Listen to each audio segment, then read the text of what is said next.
Disclaimer, the following video you're about to see is not a paid advertisement. That One Video Gamer received no monetary compensation for the following video. The opinions and views discussed in this video are simply my own. Over the course of many years, the Completionist and That One Video Gamer has become a successful channel, to the point where companies have given us some amazing opportunities. You're about to see one of those chances where we're going to get a sneak peek at an upcoming game from a game company, either indie or AAA. So come along with us as we try to determine whether or not this early sneak peek look at a game can provide us enough information to make a decision about one thing: to believe or not to believe in the hype.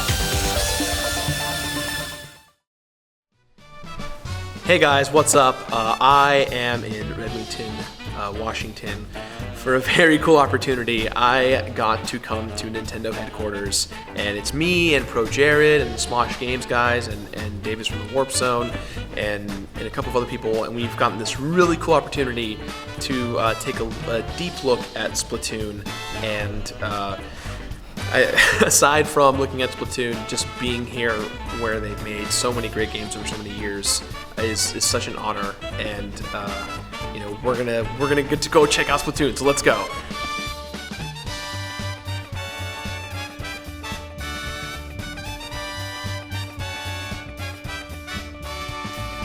For those of you who don't know, Splatoon is a new IP from Nintendo coming out later this year.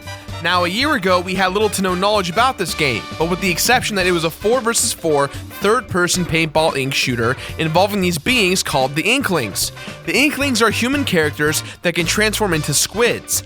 The goal of the multiplayer aspect of the game is that you have to work together with your team to cover the place in ink, and whoever has the most covered in ink by the end of the round wins. Last year at E3, I got to play Splatoon, and I very much enjoyed it. But one thing that did have me worried was the idea that this game could very easily be just another one of those minigame caveats from Nintendo. Pro Jared and myself met up with Corey from the Nintendo Treehouse to ask him a few questions during our time there. One of the bombshell announcements they had waiting for us was that the game was going to feature a very lengthy single-player campaign. First thing we actually got to play here that we haven't seen before is the single-player mode. Right. Tell us more about the single-player mode and why that's worth our time. So the single player mode kind of builds out the story a little bit. For one thing, you actually, the kind of main hub of the game world is Inkopolis, right? It's where all of the Inklings live, these squid characters. And underground in Octo Valley, that's where the Octarians are. They are this kind of evil octopi army. They actually stole the giant electric catfish called a Zapfish.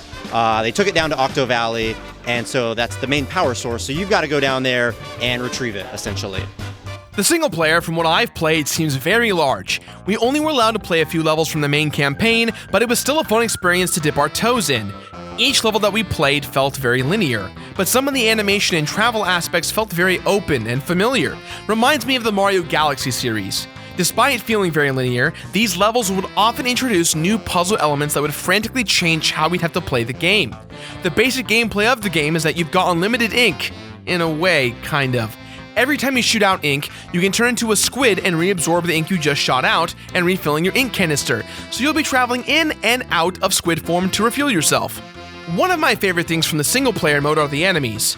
This is a game that up to this point we've only played versus, so it was nice to see the various enemies we had to go up against. And what's nice is that you couldn't just battle them via prey and spraying. You had to trick them by using grenades or luring them a certain way to lower their shield, which means that boss battles should shape out to be something very fun in the future. So one thing we noticed in this particular build of Splatoon was that you have a lot more items, and not just weapons, but things like hats and shoes and with different attributes. Like, I guess, what is the plan from there? You guys seem to be implementing a lot of customization to it, and if you can expand on that a little bit and where it's headed. Yeah, that's a really great question. So I guess as you're leveling up in online multiplayer through Turf Wars, you're going to be earning BP, right? Which is your battle points. That'll get turned into cash. You can then go into the game's shops, which is like hat shop, clothing shop, shoe shop.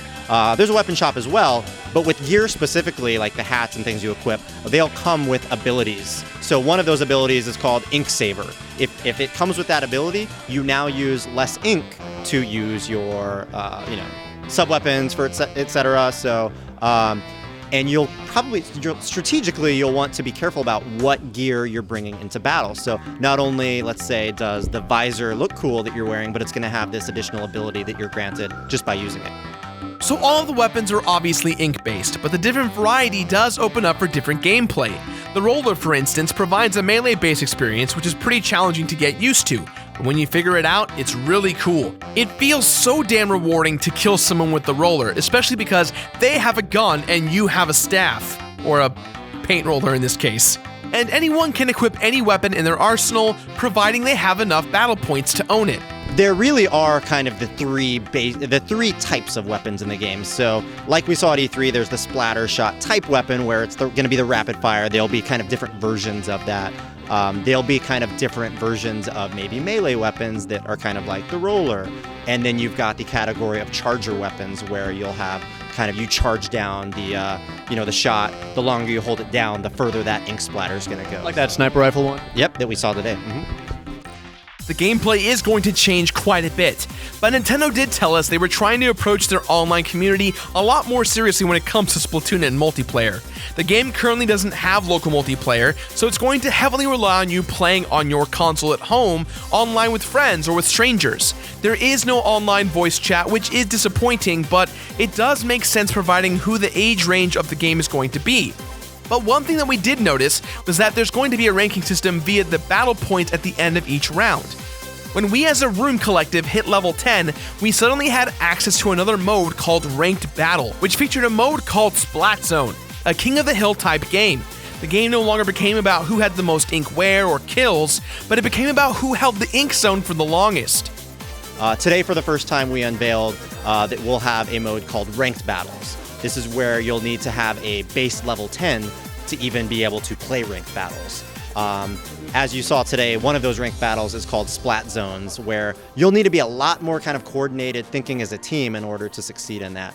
There will be additional modes. We'll have more details to share soon, but yeah. Is that like already in the game? Is that coming as like DLC later? So Splat Zones will be on the disc, and it'll be coming post-launch. We'll be unlocking it post-launch once we notice a certain number of players have reached level 10. We want to open that up once enough players. As you know, the game does use 8 players total to fill a lobby, so once enough players have reached that level and they're skilled enough, we'll kind of open that ranked battle up. Pro Jared and I asked a lot more questions regarding DLC, amiibo support, so on and so forth. We even joked around that we would love to play as Mario and Luigi using the FLUDD from Mario Sunshine, but unfortunately, these questions were kind of met with more of a, that's a great question, more to follow soon in the future. If you want to see the entire interview with myself, Pro Jared, and Corey, click this link right here. This will take you to Pro Jared's channel. He has the whole interview uncut, ready for you guys. A huge shout out to Nintendo and Pro Jared for helping me make this possible. All in all, I'm definitely more excited and more confident with Splatoon. We must have played this game for about 7 hours straight, and my impression came down to the game is a lot of fun. I am still a tiny bit skeptical as how much of our attention the game will retain.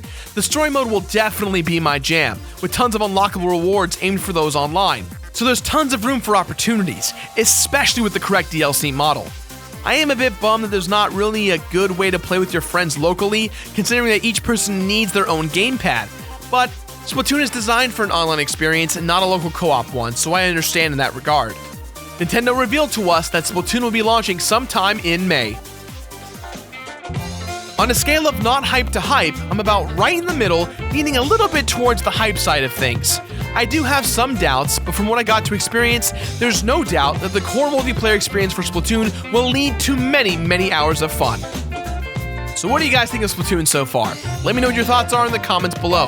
And hey, if there's a game out there in the future that you want me to cover, I will do my best to get out there. Tweet at me, Facebook, email, all that great stuff. I do want to try my best to use the channel to show you guys previews that you want to see. So let me know what you think in the future.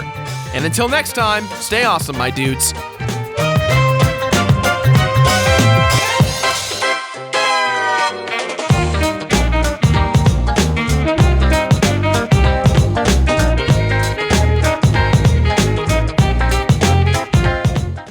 I was gonna say, when this comes out, let's hop on Skype and crush kids. Yeah. I'm ready to crush dreams. Crush their little dreams. Let's do it. Yeah. This is like, with just a little bit of teamwork, I'm like, I know it. So many I broke the meta. We got it. We broke the meta. We have a four-man team. Yeah, That's it. we did it. Played it for 3 hours. I know everything. Everything.